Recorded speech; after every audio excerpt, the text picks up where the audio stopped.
Charlie Cox recently talked about the initial version of Daredevil Born Again, which they ended up scrapping and changing into what we're going to be seeing next year. And he talks about this version and how it just didn't work and some of the changes that had to be implemented. So let's see what he said in regards to that specific series.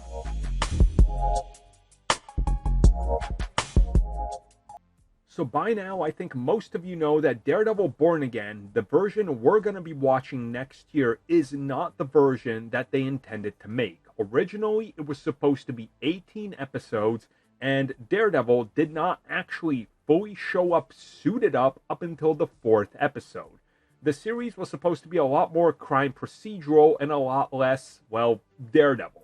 But that didn't work out. And they also ended up recasting a bunch of the roles. For example, Vanessa, Kingpin's wife, was a completely different actress and it was going to be disconnected from the Netflix series.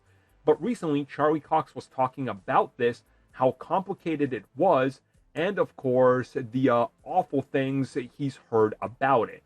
And he says that it's a lot more complicated than everything that's online, because a lot of stuff that they did was great, it just wasn't what they all wanted. And that a lot of the stuff that was shot pre-strike is in fact still in the show. It just got really reworked and made to fit the new direction.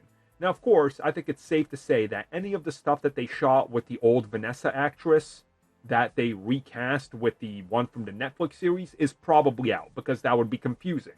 Probably a lot of the stuff that dealt with him not suiting up till the 4th episode is out of the series, because they're going to need to have him suit up right in the first one to get people's attention. It's how you do it, right? So what he's saying is that effectively there's a different version of the series that a lot of people have talked about that's perceived as being bad. And while it's not entirely bad, it's not what everybody wanted and hoped this new take on Daredevil would be. And of course, we know that this new take on Daredevil was also supposed to be a reboot. So it's a good thing that they realized, hey, this isn't working out. It's not what we want it to be. Let's go back to the board. Let's fix it. Let's reshuffle things around and let's make it work. And by all accounts, Charlie Cox is now saying that this is the series that everybody is happy with. So let's just hope that it delivers everything we want.